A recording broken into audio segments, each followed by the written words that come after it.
파트가 되는데 오늘 바로 이제 그 하나님이 준비시킨 목자에 대한 얘기입니다. 하나님이 준비시킨 목자가 누구죠? 하나님의 대행자로 콜링을 하신 분이 누구죠? 모세죠. 예, 하나님이 모세를 어떻게 콜링하셨는가, 그리고 하나님이 이 모세를 통해서 어떻게 일하셨는가 하는 것이 오늘 3장에서의 핵심입니다. 그래서 이 모세는 사실은 이제 왕궁에서 40년의 생활을 했지 않습니까? 그리고 광야에서 또 40년을 생활을 했어요. 왕궁에서 40년을 생활하는 동안에 왕궁에서 모든 언어와 지식과 경륜을 다 배운 거예요. 어떻게 보면 왕자 수업을 한 것이고 리더로서의 배워야 될 모든 것을 배웠어요. 그럼 그렇게 배워놓고 하나님께서는 이제 환경을 또 배열하셨어요. 뭐 어떤 환경을 배열하셨냐면은 모세가 살인사건에 연루되게 이렇게 환경을 배열하셨어요. 그것도 이따 배우겠지만은 모세가 자라는 동안에 어머니로부터 젖을 먹고 자라는 동안 이렇게 가치관과 사명의식에 대한 그런 잠재의식의 교육 속에 자랐기 때문에 이제 민족을 생각하는 그런 단계에 접어드는 거예요. 그래서 자기 민족을 학대하고 억압하는 그런 애굽 사람을 봤을 때 분노가 일어서 살인사건을 저지르게 됩니다. 그래서 이제 미디안 광야로 이것이 발각됨으로 인해서 도망을 가게 되는데 그것이 이제 광야 40년에 하나님이 예비한 또 하나의 훈련 과정입니다. 그럼 하나님께서는 모세를 왜 이렇게 40년을 교육시킨 것도 부족해서 또 40년을 교육을 시켰겠는가? 그러면 이 광야 40년의 이 훈련 과정은 바로 주권 이양의 훈련인 거예요. 그래서 왜냐하면 주권 이양이 되지 아니하면 하나님의 대행자로서 순종의 삶을 살아갈 수가 없기 때문에, 그래서 하나님은 40년이라고 하는 광야에서의 또 다른 훈련을 예비하시고 또 그 훈련을 통해서 새로운 사람으로 만들어 가시는 거예요. 그래서 이제는 그 왕궁에서 아주 고급 교육을 받았다면 이제는 광야에서 정말 천하고 어렵고 환경이 열악한 그런 가운데서 민족을 품을 수 있는 포용성 있는 그런 지도자로 이제 새롭게 거듭나는 거예요. 그래서 이제 이스라엘 백성들을 출애굽의 하나님의 대행자로서의 사명을 감당해 나가는 것이다. 이렇게 보면 되는 것입니다. 그래서 이 모세를 이제 나일강에 버려서 그 버린 모세를 이제 공주가 목욕하러 나갔다가 건졌지 않습니까? 그때 이제 그 어머니가 유모로 그게 들어가게 되잖아요. 그러면서 그 아이에게 젖을 먹이면서도 계속 너는 히브리인이야, 이런 교육을 늘 시킨 거예요. 그리고 또 하나님의 말씀을 이렇게 구전으로다가 이렇게 태교를 하면서 또 이게 자라나는 아이에게도 계속 이제 그 교육을 시키면서 그런 잠재의식 속에 민족의식이 고취되어 나갈 수 있도록 그렇게 했다. 그런 것을 이제 우리가 알 수가 있고, 또 이제 하나님께서 오늘 이제 모세를 부르셨잖아요. 예, 부르셨는데 모세에게 세 가지 표적을 이제 출애굽에 보시면 다 나오지만 표적을 이렇게 나타나도록 했어요. 첫 번째가 뭐냐면은 모세가 갖고 있는 지팡이를 던져보라고 했지 않습니까? 그렇죠? 그랬더니 뱀이 됐고 다시 잡으라 했는데 다시 잡으니까 지팡이가 됐어요. 근데 여기서 다시 잡으라 했을 때 우리가 보통 뱀을 잡을 땐 어디를 잡아요? 머리를 잡아요. 왜냐하면 머리를 안 잡으면 뱀을 바로 물어버립니다. 그런데 꼬리를 잡았어요. 예, 꼬리를 잡았는데 바로 지팡이가 말씀에 전폭적인 순종하는 모세를 우리가 볼 수가 있는 거예요. 그 다음에 문둥병의 경험을 하게 했지 않습니까? 내 손을 품에 넣어봐라. 그러니까 문둥병이 됐어요. 다시 넣어봐라. 깨끗해졌습니다. 이런 거를 통해서 이 뱀이라고 하는 것은 애굽의 신들을 다스릴 수 있는 이제 능력을 이제 모세에게 경험할 수 있도록 이제 해 주신 것이고, 문둥병은 자신의 내면과 육성을 다스릴 수 있는 그런 능력을 가질 수 있도록 하나님께서 모세를 어떻게 보면 다시 한번 또 확인하고 또 훈련을 시키시는 것입니다. 그 다음에 세 번째가 이제 나일강의 물을 조금 떠와서 바닥에 부어봐라. 이렇게 하지 않습니까? 그러니까 그 물이 어떻게 됐어요? 피가 됐지 않습니까? 그래서 세상을 다스릴 수 있는 능력, 이것은 철저한 순종에서 일어날 수 있다는 것을 모세에게 하나님께서 또다시 가르쳐 주시는 것입니다. 이렇게 해서 모세를 이제 하나님의 대행자로 불러주시고, 그런데 이제 부르실 때도 모세를 이렇게 좀 영적 체험을 할 수 있도록 했어요. 어떻게 했죠? 떨기나무에서 모세를 불렀지 않습니까? 모세야 모세야 이게 불렀는데 그러면서 하나님께서 이렇게 말씀을 하셨지 않습니까? 네가 선 곳은 어떻다고요? 거룩한 곳이라. 그래서 네 선 곳에서 신을 벗으라. 이게 참 굉장히 중요합니다. 네가 선 곳은 거룩한 곳이라는 거예요. 그리고 그곳에서 네가 신을 벗으라. 근데 전에도 말씀드렸지만은 신을 벗는다는 것은 결코 쉬운 일이 아니에요. 왜 그렇죠? 중동이라는 나라는 정말 가시덤불과 전갈이 그냥 득실득실 하는 나라예요. 거기서 신을 벗으라고 했을 때 선뜻 벗을 수 있는 사람이 없습니다. 이건 생명을 내놓는 거나 다름이 없어요. 이 얘기는 뭐냐면 모세가 전폭적으로 하나님 말씀에 순종하는 거예요. 이것은 주권이 이양된 사람만이 이런 순종을 할 수 있는 거예요. 주권이 이양되지 않으면 이런 순종을 할 수가 없는 거예요. 그래서 하나님께서는 그 떨기나무에서 불꽃이 타오르는데도 타지 않는 것을 경험케 하면서 모세가 그런 초월적 세계가 있다는 것을 경험할 수 있도록 그렇게 하면서 새로운 삶에 대한 쫙 뉴 라이프를 보여주시는 거예요. 하나님께서. 그래서 이제 우리가 이런 것도 어떻게 보면은 하나의 신비주의가 되고 우리도 또 신비주의를 경험하지 않습니까? 성령 체험 이제 우리가 이제 더웨이 같은 걸 통해서 우리 교회에서도 성령 체험 이렇게 다 하는데 이 성령 체험도 어떻게 보면 신비주의예요. 근데 이런 신비주의를 통해서 우리가 깨달을 수 있는 건 뭡니까? 하나님에 대한 확고한 믿음. 그렇죠? 왜냐하면 경험한 것만큼 내가 하나님을 더 믿을 수 있지 않습니까? 신뢰할 수 있지 않습니까? 그래서 하나님은 우리에게 그러한 초월적 신앙, 그런 환경을 통해서 또 우리 내면을 통해서 또 이렇게 하나님께서 영적 신비를 보여주시기도 해요. 그 사람에 따라서 정말 필요할 때는 강한 역사를 하시기도 하고 임재 역사를 하시기도 합니다. 그래서 이제 한번 우리가 본문으로 들어가 보겠습니다. 본문 한번 우리 오순대 성도님 읽어주시겠어요? 네. 힘든 환경을 통해 하나님을 찾고 부르짖으면 하나님이 듣고 내려오십니다. 그러나 하나님이 직접 오시는 것이 아니라 준비된 목자를 통해 찾아오십니다.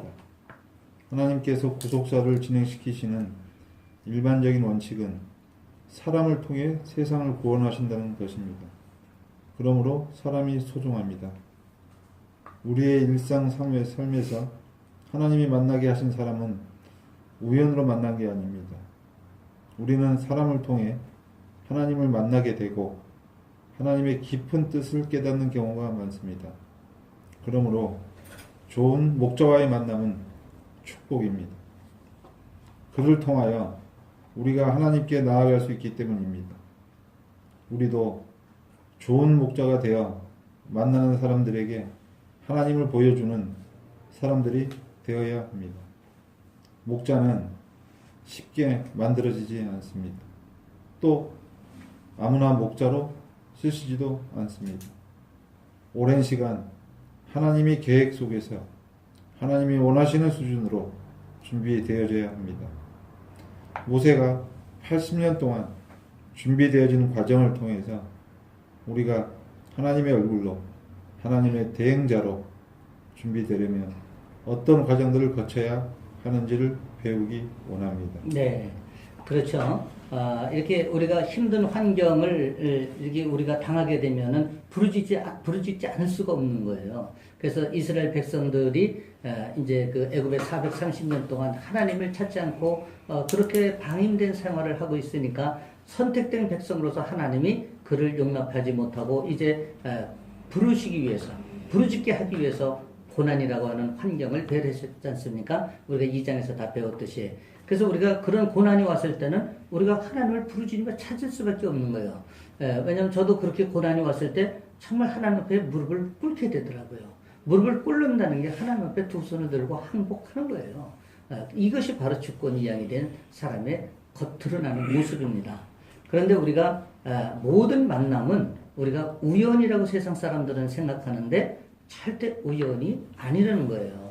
어제도 어떤 분을 제가 만났는데 이분이 하나님을 떠난 정말 세상 사람으로 완전히 바뀌어서 살고 있는 거예요. 그런데 이 사람은 대학교도 ROTC에서 군대를 갔고 또 군대에서도 신앙생활을 잘했고 또 대학교 때 신학을 공부해서 전도사까지 했던 사람이에요. 그런데 내면에 있는 상처 하나 때문에 하나님을 등지고 살고 있더라고. 그래서 다 이렇게 대화를 하는데 너무 그 영혼이 불쌍한 생각이 드는 거예요. 47살인데. 그래서 내가 이제 이분하고 우리가 자주 만나서 우리가 좀 대화를 나누자 하고 이제 어제 잠시 이렇게 말씀을 나눴더니 마음의 문이 서서히 열리기 시작하더라고. 그래서 내가 이분을 회복시키는 것이 또 하나님의 뜻이구나 이렇게 생각을 했어요. 근데 내가 어제도 그분에게 그렇게 얘기를 했어요. 이렇게 여기를 찾아와서 이렇게 서로 만났지만 이것이 우연이 아니다. 하나님께서 나를 인도하시지 않았으면 내가 여기를 왔겠는가 얘기하면서 이제 이렇게 대화를 나눴어요. 마찬가지로 우리가 어떤 만남이든지 오늘 우리 오수대 성도님과 우리 집사님과 이런 만남도 우연이 아닌 거예요. 하나님의 섭리 가운데 어떻게 보면 하나님의 구속소 안에서의 우리의 작은 만남이 이루어졌다 이렇게 보면 되는 것입니다. 그래서 우리가 우리 오수대 성도님도 좋은 사람을 만났으면 절대 사업이 실패하지 않았어요. 문제는 뭐냐면 좋은 사람을 만나지 못하는 거예요. 나에게 피해를 주는 사람만 만나기 때문에 실패할 수밖에 없는 거예요. 그래서 저는 이 만남에 대해서 기도해요. 하나님, 좋은 사람, 정말 믿음의 사람을 만나게 해달라고 항상 내가 이렇게 기도를 합니다. 그래서 하나님이 맺어주는 그 인연과 우리가 잘 이렇게 연합을 하면 이것이 좋은 열매로 갈 수가 있는 거예요. 그런데 세상에서 그냥 우리가 세상적 가치관으로 만나는 사람들은 서로의 목적이 이용하려는 데 있어요. 자기의 이익을 추구하는 데 있어요. 그렇기 때문에 그 만남이라고 하는 것은 항상 끝이 좋지 않는 경우가 허다하다 이렇게 우리가 생각할 수가 있는 것입니다. 그래서 우리가 정말 우연이 아닌 이 하나님의 섭리 가운데 그 만남이 그래서 축복이 되는 것이다. 그래서 교회도 마찬가지입니다. 좋은 교회라는 게 건강한 교회예요. 건물이 화려한 교회가 좋은 교회가 아니고 성도가 많은 교회가 좋은 교회가 아니에요. 정말 작은 교회라도 거기서 하나님의 임재 역사가 일어나고 정말 하나님의 사람들이 건강하게 공동체를 이뤄나가는 그 교회가 바로 귀하고 복된 공동체가 되는 거예요. 그래서 우리가 그런 것을 알고 교회를 선택하는 것도 우리가 영적 분별력을 가져야 되는 것입니다. 그래서 하나님께서는 이렇게 준비된 사람들을 우리는 목자의 대행자로 그러니까 불러서 우리를 사용하시는 거예요. 우리는 작은 목자예요. 이미 예수 그리스도를 우리가 영접함으로 말미암아 이제 우리는 작은 예수가 됐지 않습니까? 그래서 우리는 목자의 삶을 살아가는 거예요. 꼭 교회의 공동체의 목사만이 목사가 아니라 우리가 이미 목회자적 삶을 살아가야 그것이 우리가 작은 예수의 삶을 살아가는 것이다. 이렇게 생각을 하면 되는 것입니다. 그렇다면 오늘 나는 그런 모습으로 내가 이 땅을 살아가고 있는가? 내가 공동체에서도 그런 목자의 심정으로 성도를 섬기고 공동체의 리더로서 내가 살아가는가 하는 것을 우리가 점검해 볼 필요가 있다 하는 것을 알 수가 있는 것이죠. 근데 이제 하나님께서는 이 목자로서의 준비를 하는 과정을 이렇게 보면은 첫 번째 보면은 모세의 부모 아므람과 요게벳이 결혼할 때 서로가 찾았던 결혼 조건이 있었습니다. 이거 출애굽 2장 1절을 찾아보셨으면 알 수 있는데 이렇게 말씀을 하고 있어요. 레위 가족 중 한 사람이 가서 레위 여자에게 장가 들어 이렇게 나옵니다. 2장 1절의 말씀이 이 말은 무슨 뜻이죠? 무엇을 중시한다는 거예요, 우리 철사님? 제사, 예배, 혈통. 아닌가요? 혈통? 예. 레위 족속. 예, 이 레위 지파, 이 레위 족속이 뭐하는 그 지파냐면은 제사와 성막을 담당하는 거예요. 그러니까 이건 아주 거룩한 직분 아닙니까? 그렇죠? 예, 이건 하나님께서 레위 지파를 구별하셨어요. 그래서 거룩한 사역을 위해서 성별된 지파이기 때문에 항상 하나님께서 이들을 통해서 성막을 관리하고 예배를 관리하고 또 모든 그런 일들을 감당해 나갈 수 있도록 그렇게 하신 거예요. 그런데 430년 동안 노예 생활을 하면서도 모세의 부모는 그 자식의 결혼도 그런 측면에서 바라봤다는 거예요. 그러니까 어떤 혈통을 가지고 우리 아들의 배우자로 할까? 그러면 그 혈통에 따라서 또 그 혈통에 맞는 후대가 이어지지 않습니까? 그렇죠? 그래서 그런 혈통을 굉장히 중요하게 생각을 했다. 근데 이런 혈통이라고 하는 것이 우리가 이 땅에 살아가면서 우리가 또 우리 자녀들의 배우자도 우리가 선택하면서 기준을 갖지 않습니까? 그런데 이 혈통이라고 하는 것은 이 스피릿을 얘기하는 것인데, 그런데 이것을 세상의 가치관으로 요새 보는 경향이 너무도 많아요. 자, 뭘 봅니까? 첫째, 학력을 봐요. 그렇죠? 그 다음에 물질을 봐요. 그 부모가 어느 정도 재산을 가지고 있느냐. 그래서 초등학생들 그러잖아요. 너는 몇 평에 살고 몇 평에 살고, 이런 것이 나중에 상처가 되는 경우도 있지 않습니까? 이게 잘못된 거죠. 그리고 또 그 외적인 외모를 보고, 또 뭐 여러 가지 환경을 보고, 이런 조건을 가지고 보는 거예요. 그건 지극히 육신적인 정욕으로 우리가 보는 거지 않습니까? 근데 다 이제 자녀들을, 저도 있고 우리 집사님도 다 자녀가 있잖아요.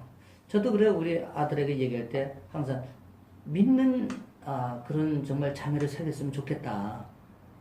안 믿는 자녀를 데려다가 하나님의 사람으로 만드는 것이 또 하나의 생명을 구원하는 것으로 우리가 기쁜 일로 생각할 수 있지만, 그러나 내밀히 들어가 보면 이거는 굉장히 힘든 일이에요. 생짜를 갖다가 하나님 사람 만드는 게 쉬워요? 결코 그렇게 쉬운 일이 아닙니다. 그러면 가족 공동체를 이뤄나가는데 참 이게 쉬운 일이 아니에요. 안에서 갈등도 있고 여러 가지가 있을 수 있는 거예요. 그래서 우리가 참 이렇게 예비된 배우자를 만났으면 좋겠다 하는 그런 소망을 이제 이렇게 자녀들에도 얘기를 합니다. 근데 그게 또 우리가 뭐 얘기한다고 다 되는 게 아니니까 이제 부모의 소갈이도 있는 것이죠. 그래서 우리가 모세의 부모 아브라함과 오베벳이 이렇게 이제 자녀의 결혼에 대해서도 그런 가치관을 가지고 한 것을 봤을 때, 우리도 이 땅에 우리의 자녀들을 어떻게 배우자를 맺어줄까 하는 것도 한번 묵상해 볼 필요가 있다는 것이죠. 외적으로 드러난 것보다 더 중요한 것은 내적인 것이 아니겠습니까? 당장 물질이 좀 부족해도 두 사람이 연합해서 얼마든지 이뤄나갈 수 있는 것이 아닙니까? 그러니까 우리가 보는 관점을 좀 잘 성경적 관점에서 볼 필요가 있지 않나, 이렇게 생각이 드는 것입니다. 두 번째는 모세의 어머니가 모세를 양육할 때 주로 어떤 교육의 내용으로다가 시켰을까 하는 것입니다. 그러니까 이게 히브리서와 사도행전을 읽어보면 다 아는데, 우리가 이제 그 자녀를 양육할 때 가장 중요한 게 뭐냐면은 3살까지의 그 버릇이 가리키는 것이 굉장히 중요하다는 거예요. 왜냐하면 그것이 그 아이의 잠재 의식 속에 가치관으로 자란다는 거예요. 그래서 우리 속담에 무슨 말이 있어요? 3살 버릇 8까지 간다는 거예요. 근데 이 말이 정말 맞습니다. 버릇없이 키운 아이가, 애아들이라고 옹야옹야하면서 온갖 다 들어주면서 키운 아이가 보면 성년이 돼서도 버릇이 없어요. 그 밖에 나가서 공동체에서 잘 어울리질 못합니다. 그런 경우가 우리 흔히 보거든요. 그래서 이게 3살 때까지가 굉장히 중요하다, 그렇게 얘기를 하더라고요. 근데 성경에서도 마찬가지로 이게 어렸을 때 이게 굉장히 중요하다, 이렇게 보는 거예요. 근데 이제 모세 같은 경우는 이렇게 날강에서 바로의 공주가 건져냈을 때, 그때부터 자기 유모가 어머니였잖아요. 어머니가 유모가 되면서 그 아이를 젖을 먹이면서 이렇게 양육한 것이 굉장히 이 모세에게는 그런 가치관과 그런 의식이 잠재의식 속에서 자랄 수 있게 됐다, 이렇게 보는 것이죠. 그래서 히브리서 11장 23절을 보니까, 23절에서 26절까지 말씀을 보니까 이런 말씀이 있어요. 도리어 하나님의 백성과 함께 고난받기를 잠시 제약의 낙을 누리는 것보다 더 좋아하고, 이 말씀의 그 배경을 보면은 모세가 어려서부터 이러한 어머니로부터의 교육을 받았기 때문에, 그래서 하나님의 백성과 함께 고난받는 것이 훨씬 유익하다는 거예요. 그러니까 바로의 궁에서 호화롭게 사는 것보다도 하나님의 백성들과 고난을 받는 것이, 그것이 훨씬 더 자기에겐 유익한 삶이다, 그렇게 얘기를 할 수 있는 것이죠. 이것은 아주 귀한 고백이 아닐 수가 없는 거예요. 우리가 세상적인 가치관을 보면 바로의 궁에 있는 게 훨씬 나은 거예요. 그렇죠? 그럼에도 불구하고 그가 이런 민족의식이 살아 있었기 때문에 그런 결단을 내릴 수가 있었다, 이렇게 볼 수가 있는 것입니다. 또 우리가 사도행전을 보면은 나이가 40이 되매 형제 이스라엘 자손을 돌볼 생각을 하더니, 이렇게 나와요.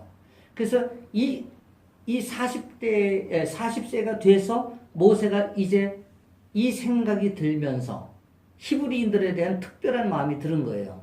그러면서 이제 그 히브리인이 애굽인에게 억울한 일을 당할 때 그것을 옆에서 보다가 화가 나가지고 애굽인을 쳐서 죽였습니다. 그리고 모래에다가 파묻어 버렸어요. 이 사건을 통해서 이제 다시 광야로다가 가게 되는 동기가 되지 않습니까? 그러니까 어머니가 어렸을 때부터 젖먹이 때부터 그렇게 교육을 했던 것이 결국 이러한 형제를 생각할 수 있고 민족을 생각할 수 있는 마음을 가질 수 있는 동기가 되었다. 우리가 이렇게 볼 수가 있는 것이죠. 그래서 우리도 자녀들을 키울 때 정말 태교가 중요하다고 하지 않습니까? 그래서 좋은 음악 들려주고 또 성경도 계속 어머니가 이렇게 읽으면서 통독하면서 태아가 다 듣는답니다. 그런 것을. 그래서 그렇게 키운 아이와 그냥 정말 이렇게 세상적으로다가 키운 그런 아이와는 우리가 전혀 성장 과정에서 또 아이가 성장해서의 그 모습이 전혀 다른 모습이다 하는 것을 우리가 알 수가 있는 것이죠. 그래서 첫째는 이런 태교를 통해서 이스라엘 민족의식이 고취가 됐고, 둘째는 가치관의 교육이 된 거예요.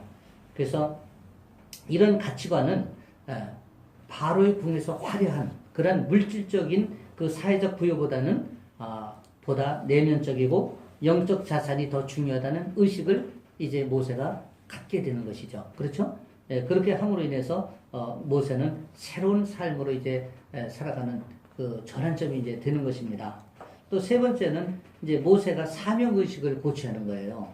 근데 이런 모든 사명의식을 고취하는 것도 어머니의 그 태교와 또 이렇게 젖먹이 하면서 유모로서 이제 그 자녀를 키우는 동안에 그동안에 다 교육했던 것이 영향을 끼쳤기 때문에 그렇게 됐다. 이렇게 우리가 보는 것입니다.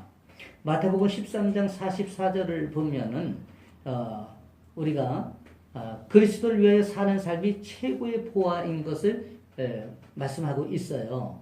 어떻게 말씀하시고 있느냐면 천국은 마치 밭에 감추인 보화와 같으니 사람이 이를 발견한 후 숨겨두고 기뻐하며 돌아가서 자기의 소유를 다 팔아 그 밭을 사니라. 이렇게 나와요.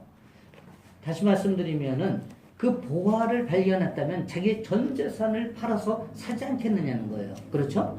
우리가 그 보화를 모르기 때문에 못 사는 거지. 여러분 만약에 우리가 어떤 데 가서 금광을 발견했다고 보세요. 그러면 집에 있는 아파트 다 팔아가지고 그 밭을 사지 않겠습니까?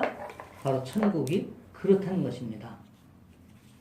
그래서 모세는 이러한 사명의식을 분명히 갖게 된 것이죠. 그러한 교육을 통해서.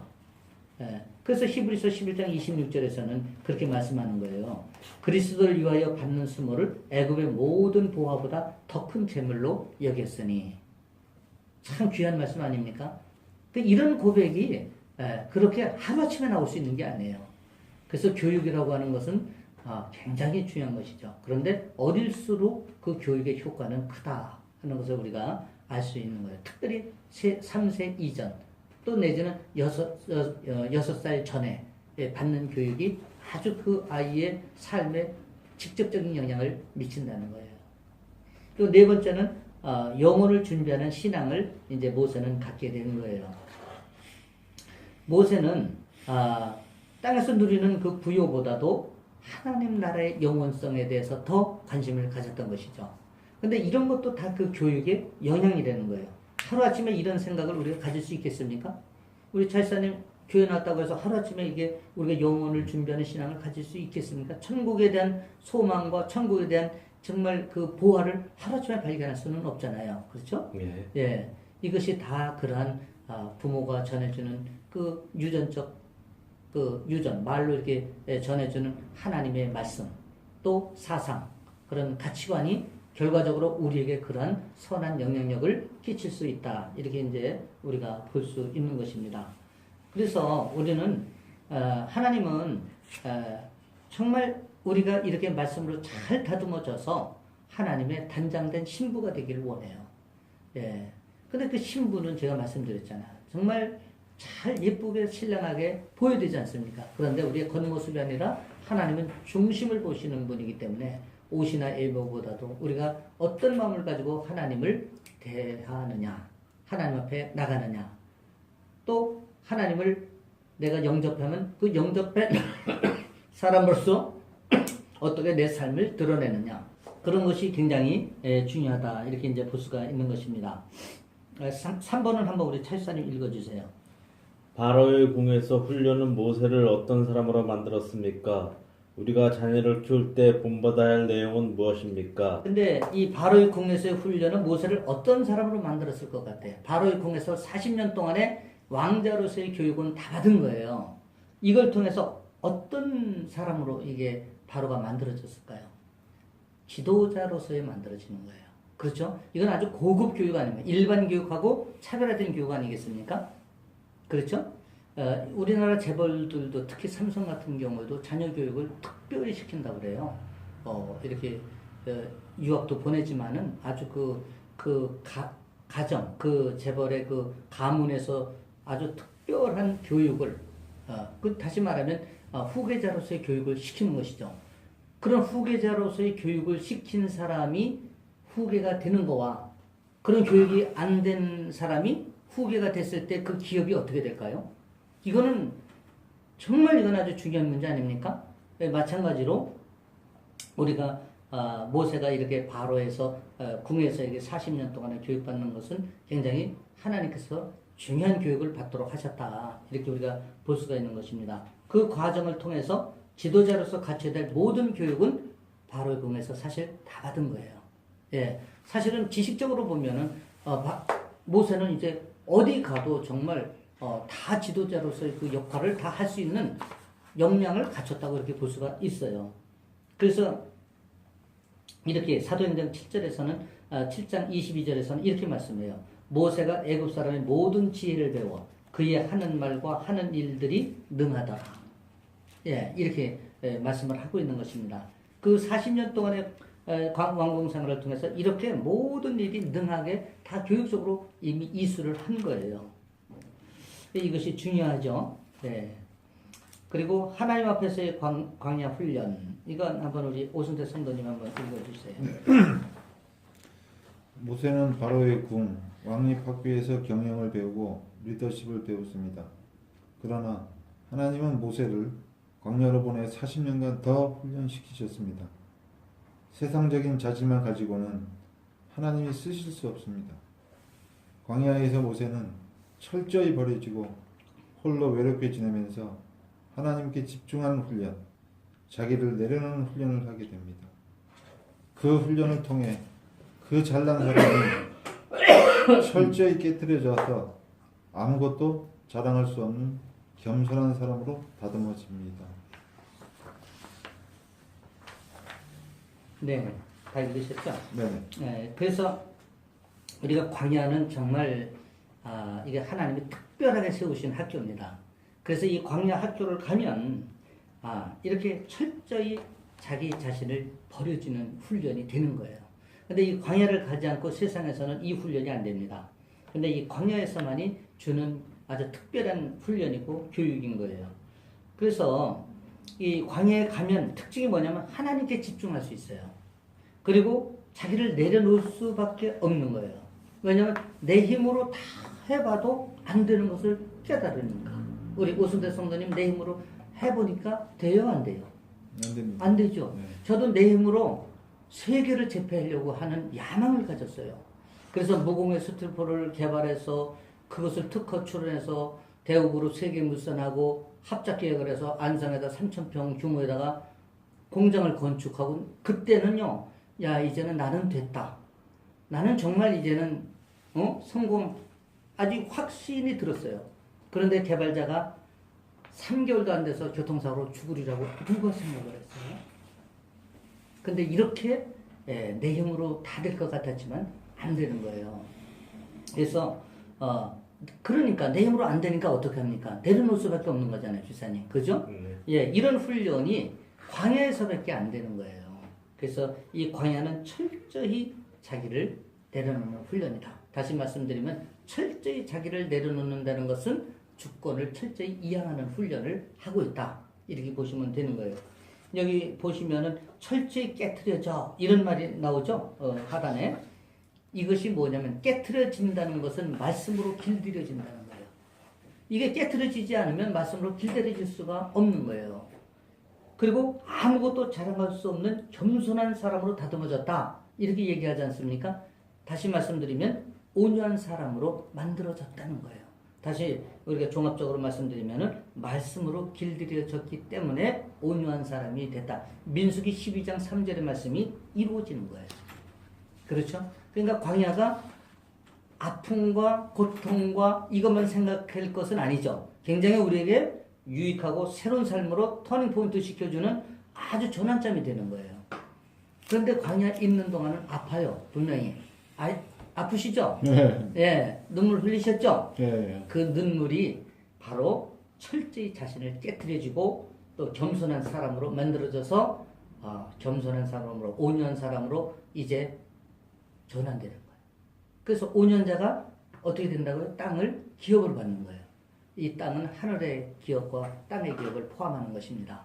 그래서 이 하나님은 분명히 약속하셨어요. 온유한 자에게 땅을 기업으로 준다고. 예, 그런데 이 온유한 자가 세상적으로도 보면 성품이 좋은 사람이 원만하게 살고 또 자기 복을 차버리지 않지 않습니까? 그죠? 예, 그래서 우리가 특별히 이게 성경적 온유한 사람은 하나님이 축복하지 않을 수가 없는 거예요. 그래서 인기보다는 우리가 인격이 중요하다 이렇게 보죠. 사람이 근데 이 인기를 좋아합니다. 우리 교회에서도 이렇게 보면 인정받기 좋아해서 자기를 드러내려고 하고 자기 의를 드러내고 자기 자랑을 하고 자기 학벌을 자랑하고 은근히 자기 학벌을 자랑하고 이런 분들이 있어요. 근데 또 많은 분들이 거기에 현혹되어 가지고 넘어가는 분들이 있어요. 그래서 그 사람의 스펙을 보고 그 사람의 믿음을 평가하려고 해요. 맞습니까? 맞아요? 어떻습니까, 지사님? 글쎄요, 저는 그렇게 생각 안 하고 안 하죠? 네. 그런데 이게 뭐냐면 교회 안에 공동체도 세상의 가치관이 들어와 있기 때문에 그런 거예요. 왜냐하면 우리 교인이라고 해서 다 그리스도인은 아니잖아요. 왜? 와서 만들어지는 과정이니까. 그런데 철저히 교회는 그런 사회적인 스펙 내려놔야 돼요. 그것을 가지고는 하나님의 말씀 안으로 들어갈 수가 없어요. 직면하기가 어렵습니다. 예. 그러나 이제 그런 분들이 말씀으로 잘 길들여져서 성품으로 만들어지고 또 말씀을 잘 직면하고 말씀에 정말 깊은 은혜를 깨달아지면 그러한 스펙이 오히려 선한 영향력으로 작용을 해서 자기를 더 정말 아름답게 귀하게 하나님의 사람으로 빚어가는 것이죠. 그러니까 그것이 먼저라는 것이죠. 우리가 하나님 앞에는 첫 번째 한번 볼까요? 모세가 장인 이드로의 양떼를 치다가 떨기나무의 불꽃의 광경, 이것이 무슨 의미일까 하는 거예요. 떨기나무에서 불꽃의 광경을 봤다는 것입니다. 이 떨기나무의 불꽃의 광경이라는 것은 하나님의 본성을 얘기하는 거예요. 네, 하나님은 이 불꽃 같은 눈으로 지금 우리를 이 시간에도 우리를 지켜보고 계셔요. 지금 우리가 강의하는 이 시간에도 하나님은 불꽃 같은 눈으로 우리를 바라보고 계시는 거예요. 근데 이 불꽃 같은 이 하나님의 그 임재의 현상, 이것이 모세에게는 영적인 하나의 좋은 계기가 되는 거예요. 이 경험을 통해서 모세가 하나님과의 관계가 더 신뢰의 관계로 가고 믿음이 더 장성할 수 있는 계기가 되는 것입니다.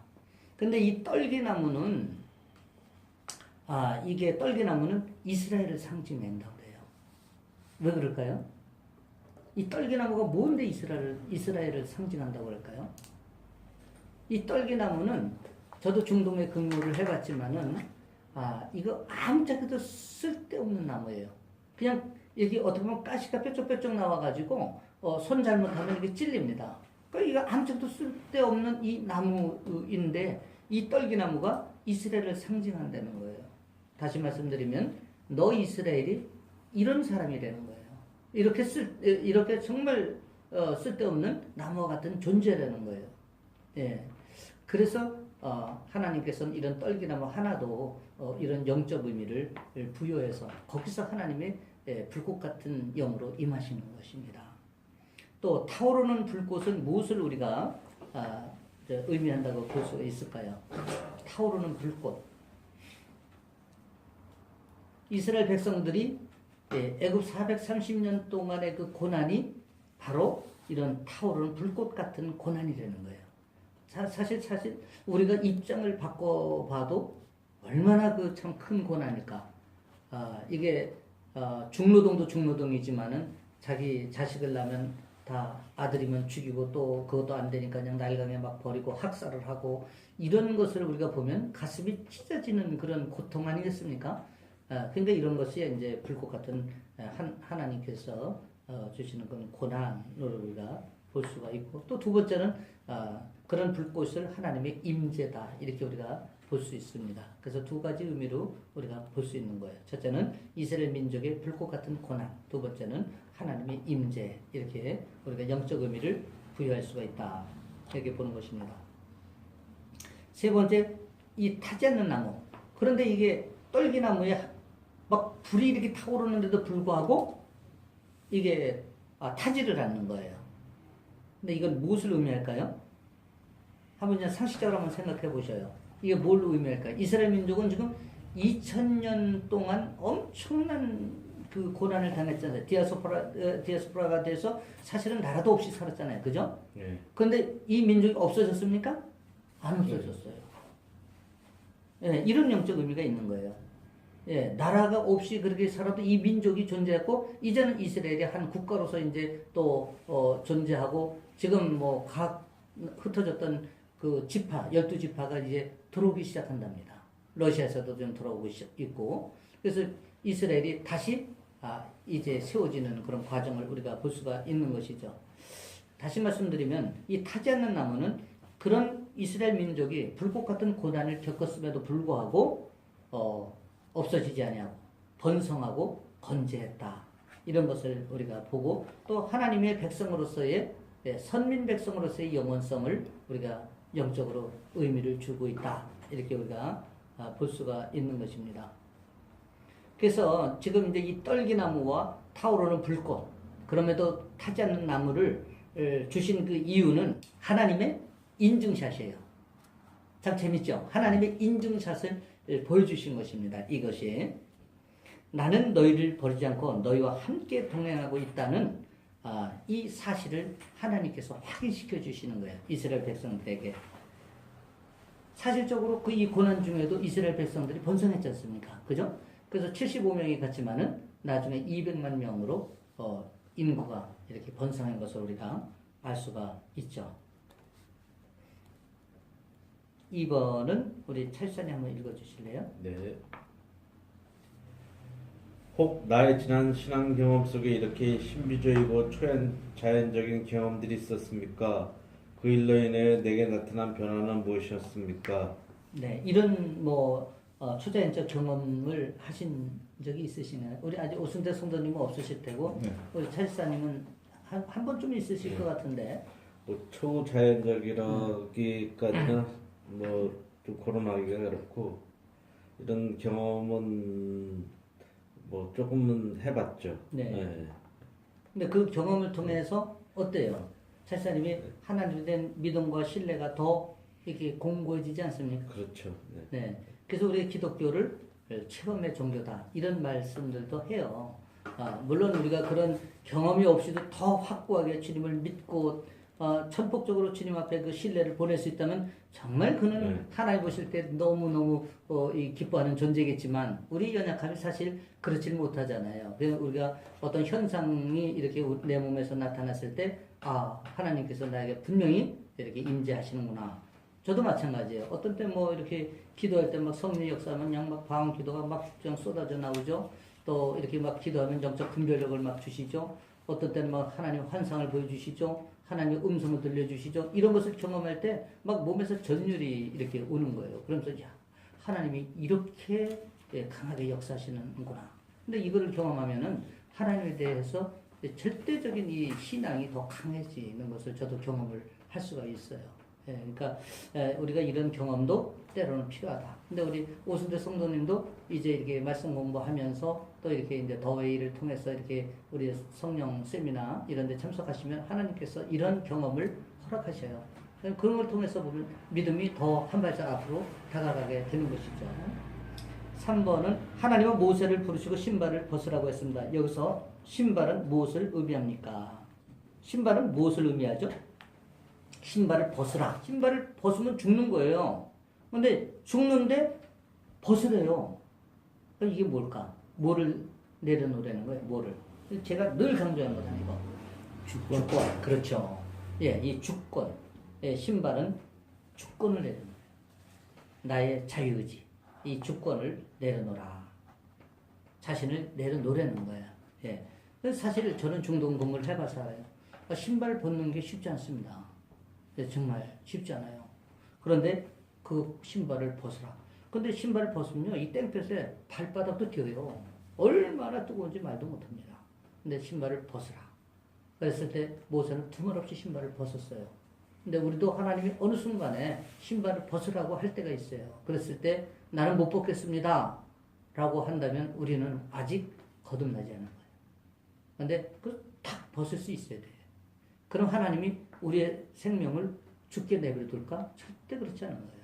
하나님은 하나님이 우리를 업어서까지 가실 수 있으신 분이에요. 그러니까 우리가 철저한 주권이양을 하고 하나님 앞에 순종하는 것이 참 중요하다. 그렇기 때문에 모세를 하나님이 대행자로 쓰시는 거예요. 오늘 우리도 하나님의 대행자로 이미 부름을 받은 거예요. 그러니까 우리는 하나님의 대행자로서의 삶을 살아가야 되는 것이고요. 예. 그러려면 철저히 신발을 벗는 훈련이 필요하다. 예. 홍해를 가를 때도 마찬가지지 않습니까? 홍해를 가를 때 어떻게 했어요? 그냥 아무것도 백성들이 한 게 없어요. 그리고 모세가 그래서 너희는 잠잠히 있으라 그랬어요. 하나님께서 일하시는 걸 바라보라는 거예요. 그리고 한 일은 딱 한 가지예요. 백성들이 앞으로 나가게 하라 그랬을 때 나갔어요. 그때 지팡이를 대니까 홍해가 갈라진 거예요. 이게 절대적인 순종인 거예요. 예. 안 그랬으면 어떻게 됐습니까? 뒤에는 바로의 군대, 앞에는 홍해. 죽을 수밖에 없는 거잖아요. 그렇죠? 그래서 절대적인 순종을 했을 때 하나님께서 홍해가 갈라지는 역사가 일어났다. 그런데 이 홍해가 갈라지는 역사가 과거 이스라엘 백성들이 출애굽할 때만 있던 것이 아니라 오늘 21세기를 살아가는 우리에게도 홍해가 갈라지는 역사는 있습니다. 이걸 믿어야 돼요. 그 믿으면 그것이 내게 이루어지고 내 안에서 그것이 역사하는 거예요. 내 삶에 홍해가 갈라지는 역사가 일어나야 돼요. 우리 오순대 성도님. 내 안에서 홍해가 갈라지는 역사가 일어나야 돼요. 예. 그것이 중요합니다. 근데 우리가 세가족반에서 배웠지 않습니까? 탕자 아들이 돌아왔을 때 손에 가락지를 끼워주고 또 새 옷을 입히고 그리고 신을 신겨줬지 않습니까? 그렇죠? 네. 근데 우리가 경계해야 될 부분이 있어요. 예, 이 신이라고 하는 것은 신분도 의미하지만 오늘같이 내 주권을 내려놓는 것도 의미하는 거예요. 그런데 경계를 해야 될 부분은 뭐냐면 신을 신기어 주었다고 내가 하나님의 자리에 앉으면 안 돼. 근데 신을 신기어 주면 내가 잘난 줄 알고 하나님의 자리에 앉으려. 왕의 보좌는 오직 예수 그리스도만 앉아야 되는 거예요. 근데 내가 앉으려고 그래. 이거 안 할 것 같죠? 그렇게 돼요. 우쭐해가지고 자기가 그 보좌에 앉으려고 그래. 근데 이거는 우리가 상당히 경계해야 될 부분이다 하는 것을 우리가 이렇게 말씀을 통해서 우리가 한 번쯤 짚고 넘어가야 됩니다. 하나님을 대행하는 사역. 첫 번째, 바로 앞에 모세를 세울 때 하나님은 모세에게 어떤 권위를 부여하시겠다고 약속하셨습니까? 이게 이제 출애굽기 7장 1절에서도 나오고 요한복음 10장 34절에서도 나오고 여호수아 3장 7절에서도 이렇게 나옵니다. 뭐냐면 말씀을 볼까요? 요한복음에서는 이렇게 말씀하셔요. 하나님의 말씀을 받은 자를 신이라 이렇게 칭한다는 거예요. 네. 또 여호수아에서는 이렇게 또 말씀하셔요. 모세와 함께 있었던 것 같이 여호수아와도 함께 하시겠다. 하나님께서 여호수아와 함께 하시겠다는 거예요. 또 출애굽기 7장 1절에서는 뭐라고 말씀하시냐면 내가 너를 바로에게 신같이 되게 하였은즉 이렇게 말씀을 하셔요. 다시 말씀드리면 하나님께서 모세를 세울 때는 신같이 하시겠다.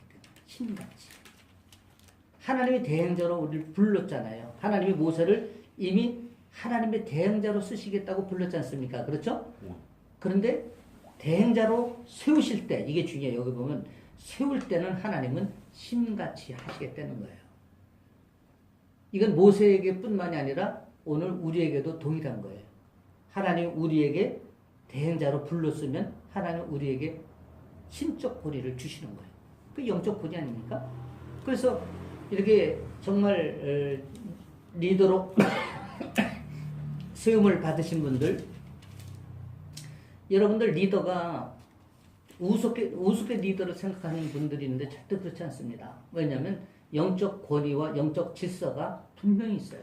근데 하나님께서 예를 들어서 순장으로 세우고 지파장으로 세우고 국장으로 세우고 장로로 세우고 안수 집사 안수 권사로 세울 때는 하나님이 영적 권위를 주시는 거예요.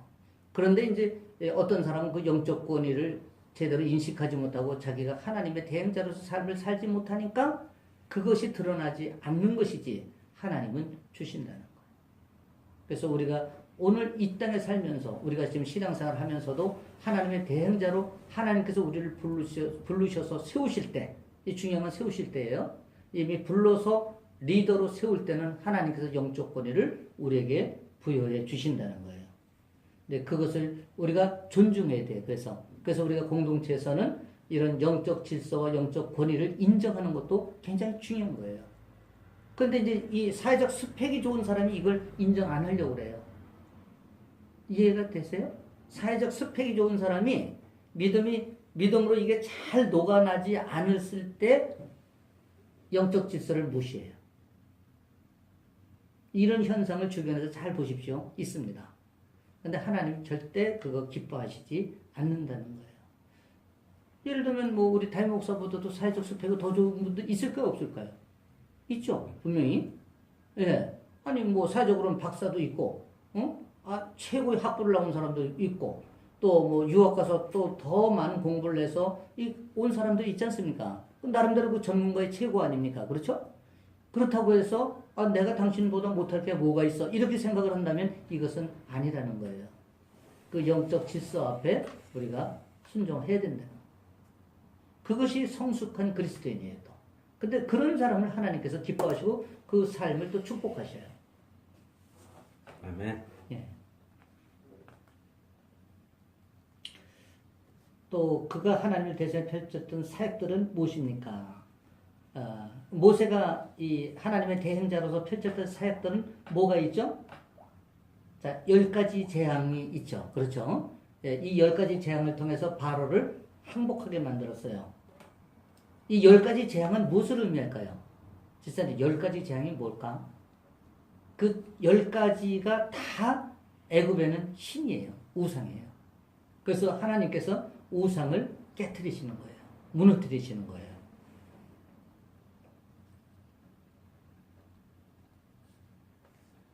애굽 사람들과 이스라엘 자손들이 10가지나 재앙이 필요했던 이유는 무엇입니까?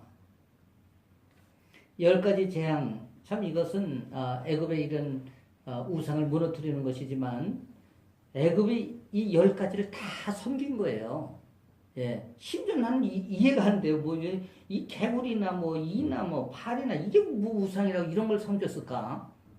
근데 하여간 애굽은 뭐든지 이렇게 전부 신으로 섬기는 그런 일종의 토속 신앙이 아닐까 그런 생각이 듭니다.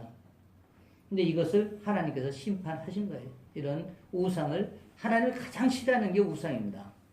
그래서 십계명 첫 번째 뭐라 했어요? 나 외에 다른 신을 섬기지 말라. 이렇게 아주 분명하게 율법의 첫 번째 계명으로 하나님께서 명령하셨잖아요. 다시 말씀드리면 그런데 이제 이스라엘 백성들이 400년이 넘는 동안 이러한 신들을 같이 섬기면서 살았던 거예요. 애굽 사람들과 동일하게. 그런 애굽의 문화와 애굽의 그런 샤머니즘이 그냥 이스라엘 백성들에게 젖어들어서 하나님의 백성으로서의 정체성을 잃어버린 거예요. 그렇게 살은 거예요. 그래서 결국 하나님께서 이런 재앙을 통해서 또 이제 고난을 통해서 이스라엘 백성들을 출애굽시키는 거 아닙니까? 그 환경을 배열하셔서. 근데 이 10가지가 뭔지 아세요? 첫째 뭘까요? 피. 네. 나일강물이 네. 피가 되는 겁니다. 두 번째 개구리. 우리 또 세 번째 이. 네, 이. 네 번째 파리. 다섯 번째 가축의 죽음. 예, 돌림병으로. 돌림병. 예, 여섯 번째 악성 종기. 악성 종기. 네. 이 화덕의 재를 하늘에 모세가 뿌리니까 악성 종기가 이게 생겼잖아요. 애굽 전역에. 또 일곱 번째 우박, 네, 우박이 내렸죠. 여덟 번째, 메뚜기. 메뚜기. 여러분들 그 펄벅의 대지 읽어봤어요? 아, 난 그거 펄벅의 대지를 그 중학교 때도 읽고, 또 이제 나중에도 한 번 더 읽어봤는데, 아, 그 드넓은 그 대지의 모든 곡식이 한순간에 다 없어져 버리지 않습니까? 이 메뚜기 떼에 의해서. 얼마나 이 메뚜기 떼가 그냥 뭐 구름같이 몰리는 거예요. 근데 아마 이때는 그거보다 몇십 배 더 하지 않았겠어. 그럴 것으로 상상이 돼요. 그러니까 남아있는 풀이나 뭐는 다 그냥 갉아먹어 버리는 거예요. 아무것도 살아 있을 수가 없는 거죠. 아홉 번째는 3일 동안 흑암이 되는 거예요. 흑암. 볼 수도 없는 겁니다. 그 다음에 이제 열 번째가 처음 난 것의 죽음. 첫 것을 이제 하나님께서 치시는 거죠. 사람과 가축.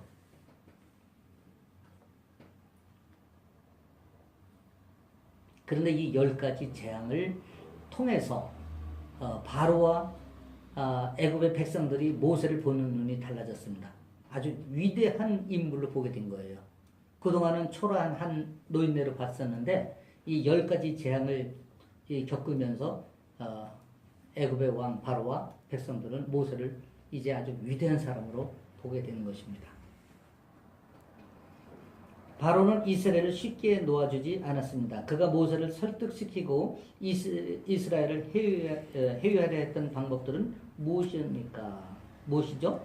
첫째는 출애굽기 8장 25절에서 27절을 보면은 이 땅에서 하나님을 예배하라. 너 이거 뭐 광야까지 갈 필요가 있느냐? 이 얘기입니다. 멀리 뭐하러 가느냐? 그냥 여기 애굽에서 하나님을 예배하고 제사 드려라. 이 얘기예요. 다시 말하면 끝까지 붙잡아 두려는 보낼 마음이 전혀 없는 것이죠.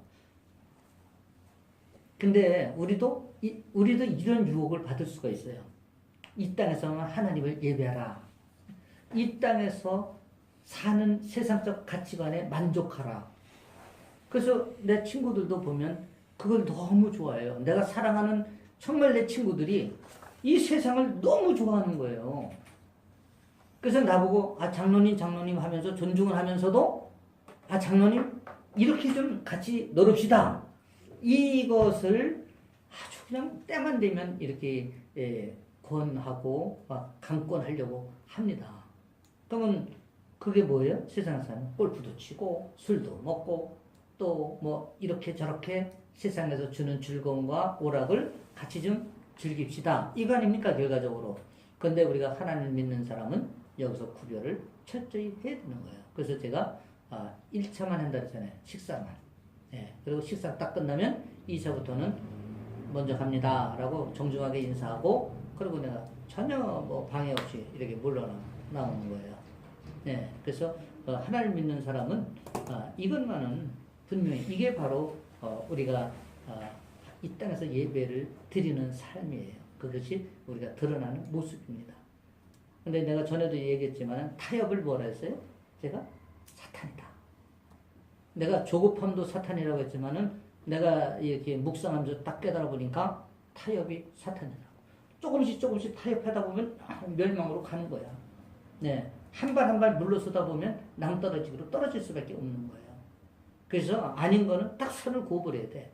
이게 구별이라고 하는 것은 정말 내가 십자가를 질 수 있는 그러한 결단이 아니면 이 구별이 안 되는 거예요. 그래서 그리스도인은 자기 십자가를 자기가 지는 거예요. 그리스도인이 그냥 막 세상 사람들처럼 그냥 뭐 좋아가지고 이것이 아니라 이 구별의 삶을 살기 위해서 자기 십자가를 지는 그러한 고난과 핍박도 감내할 수 있어야 된다. 이런 얘기예요. 그러니까 뭐 친구들 너무 기분 안 상한다. 그래가지고 조금씩 양보하려고 하는 거 굉장히 위험하다는 거예요. 그래서 저는 지금 완전히 철저히 이것을 끊고 있습니다. 출애굽기 8장 28절에서는 또 이렇게 말씀하고 계세요. 너무 멀리는 가지 말라. 이렇게 얘기합니다. 바로가 이 타협하는 게 정말 이스라엘 백성들로 보면은 귀가 솔깃한 거예요. 그렇죠? 너무 멀리는 가지 말라. 왜 그 힘들게 고생하느냐 이거잖아요. 너무 조금만 가서 예배를 드려라. 그런데 이제 그 내면에는 내보내기 싫은 거예요. 결과적으로는. 도망가지 못하게 언제든지 군대를 보내서 잡아올 수 있게. 아우. 근데 이제 세상 사람들도 이렇게 얘기합니다. 우리가 이제 신앙생활을 잘 하려고 하면, 아까도 제가 친구들 얘기했지만은, 그렇게 얘기해요. 너무, 우리 친구가 그래요. 너 너무 빠진 거 아니야? 이렇게 얘기를 합니다. 너무 빠진 거 아니야? 야, 다른 사람들 그렇게까지는 안 해. 넌 너무 지나쳐. 이렇게 얘기해요. 근데 우리가 하나님 앞에서는 지나칠 게 없습니다. 근데 우리 친구들이 그렇게 얘기를 해요. 너무 빠지지 말라. 적당히 해래. 저도 좀. 예, 적당히. 집사님, 적당히 해래. 우리 친구들이 나보고 다 참 사랑하는 친구들이에요. 근데 적당히 하라는 거예요. 그 적당히가 자기들이 원하는 거 아닙니까? 예, 그래서 예, 이 바로가 오늘 지금 모세에게 이렇게 타협점을 얘기한 거하고 똑같은 거예요. 너무 멀리는 가지 말라. 우리 친구들도 오늘 나에게 이렇게 얘기합니다. 또 우리 집사님도 다 주변에서 이렇게 신앙생활 잘하고 또 주일 성수 하려고 그러면 한 주쯤은 걸러뛰어. 아이 그럼 누가 그거 가지고 뭐라 그랬냐? 너 그 정도면은 아주 잘하는 거야. 이렇게 얘기해요. 이게 다 바로예요. 이게 다 바로예요. 예. 우리가 3번을 보면 출애굽기 10장 11절에서는 또 이렇게 바로가 타협을 합니다. 너희 장정만 가서 여호와를 섬기라. 그러니까 어른만 가서 섬기라는 거예요. 그것도 남자들만. 그러면 잘 생각해 보세요. 처자를 두고 떠날 수가 있을까요? 없는 거잖아요. 그러니까 결과론적으로는 못 가게 하기 위한 것이죠. 그러면 하나님의 백성들이 반드시 이 애굽을 떠나야 되는데 바로는 끝까지 붙들려고 하는 거예요. 이게 사탄이에요. 오늘도 우리가 이 땅을 살아가면서도 또 이런 일들이 우리에게 타협으로 유혹으로 다가오는 거예요. 예. 그래서 우리가 이 세상을 살아가면서 철저히 우리가 선을 긋는 것, 이 선을 긋는다는 게 바로 구별된 백성입니다. 예, 구별된 백성으로서 살아가는 것이 하나님의 뜻이에요. 예. 하나님 뜻대로만 살면 우리 인생을 하나님이 인도해 가시는 거예요. 결국 어디로? 가나안으로. 예. 그 가나안은 어떤 곳이에요? 젖과 꿀이 흐르는 곳이에요. 그곳으로 우리를 선이 인도해 가시는 거예요. 근데 그것을 우리가 이렇게 순간적으로 믿음으로 받아들이지만은 내 삶의 환경을 겪다 보면 믿음으로 받아들이지는 못하고 계속 내 생각으로 뭔가를 도모하려고 하는 거 아닙니까? 그렇죠? 예. 근데 내 생각으로 이렇게 도모하는 것은 바람직하지가 않은 거예요. 그래서 하나님이 무엇을 원하시는가? 먼저 하나님의 뜻을 구하는 거예요. 그래서 우리가 기도할 때, 지난번에도 여기 설명을 했지만은 그 나라와 의를 구하는 거예요. 다시 말하면 하나님의 나라와 하나님의 의를 구하는 기도가 먼저 고백되어야 되는 거예요. 그랬을 때 하나님은 그리하면이라는 조건이 붙어서 모든 것을 더하여 주시겠다. 이렇게 약속을 하시는 거예요. 그러니까 먼저는 신앙 고백이 제대로 되어줘야 된다 하는 것을 우리가 알 수가 있는 것이죠. 또 출애굽기 10장 24절에서는 이렇게 이제 바로가 얘기를 합니다. 그것도 안 되니까 장정만 가서 여호와를 섬기라 하는 것도 안 되니까 이제 뭐라 그러냐면 양과 소는 남겨두고 사람만 가라. 다시 말하면 재물은 둬라는 거예요. 양과 소는 그 시대에 오늘로 말하면 금은보화예요. 돈이에요. 다. 그렇죠? 그 당시 화폐 단위가 다 이제 그런 거로 했으니까. 그래서 재물은 두고 사람만 가서 예배를 드려요. 그러면 재물이 결국은 사람의 마음을 붙드는 거예요. 내 마음이 있는 곳에 물질이 있다. 물질이 있는 곳에 내 마음이 있는 거예요. 그렇죠? 우리가 헌금을 해도 우리가 마음이 없으면은 이 헌금을 하는 것이 아까운 마음이 들어요. 그렇죠? 근데 우리가 믿음이 있는 사람들은 기쁨으로다가 물질을 드리는 거예요. 근데 우리가 이제 이 바로는 그 이스라엘 백성들의 가장 연약한 부분 물질을 터치한 거예요. 그러니까 물질은 두고 가서 예물을 드려라. 그런데 한번 생각해 보세요. 우리가 제사를 드리려면 또 재물이 있어야 되잖아요. 그렇죠? 그러니까 이건 예배 자체를 회방하는 거예요. 어떻게 재물 없이 우리가 빈손으로 예배를 드릴 수가 있겠습니까? 재물은 두고 양과 염소는 두고 가서 제사를 드려라. 똑같은 거예요. 너희 가서 그냥 몸으로만 예배 드리라는 거 아닙니까? 그죠? 근데 하나님은 재물을 온전한 재물을 받기를 원하신다는 거예요. 출애굽기 14장 5절에서 9절은 이제 바로가 특별병거 600대와 애굽의 모든 병거로 추격을 합니다. 그렇죠? 이제 바로가 변심을 했어요. 보내고 나니까 억울한 거예요. 이 200만이라고 하는 이 노예를, 이 자산을, 이거를 그냥 보내버리다니, 이 아까운 생각이 확 드는 겁니다. 그래서 이제 맹추격을 하죠. 그것은 이제 백성들에게 두려움을 주어가지고 떠난 것을 이렇게 후회하게 만들기 위한 거예요. 그러니까 막 두렵지 않습니까? 오늘날 말하면 한번 생각해보세요. 북한에서 탱크 600대가 아주 그냥 최신의 탱크가 그냥 우르르 하면서 막 온다고 생각해보죠. 그럼 이 타주 일대가 다 어떻게 될까? 일산 일대가 두려움에 가득 찰 거 아니겠습니까?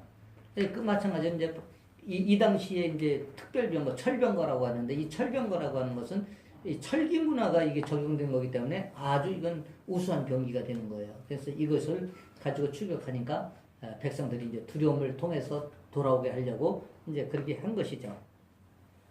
우리가 이 땅 살아가면서도 이렇게 어떤 부분에서는 세상에 이 사탄이 두려움으로 우리를 예배를 해방하는 경우가 있어요.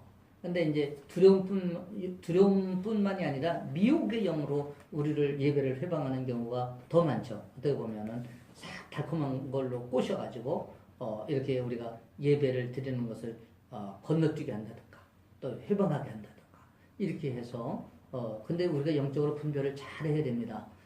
그래서 내가 조금 몸이 피곤하고 좀 내가 이번은 예배를 좀 건너뛰고 싶다 이런 마음이 들을 때 얼른 기도하셔요. 하나님 이 마음을 물리쳐 주시옵소서. 이렇게 저는 열이 펄펄 끓고 막 기침이 엄청 심해가지고 도저히 교회 나오기가 어려운 상황이 있었던 적이 여러 번 있었어요. 그러는데 담대히 이제 내가 예배를 나오고 사역을 감당할 때 이게 열병이 사라지더라고요. 그래서 저는 그런 신비한 체험을 많이 했습니다.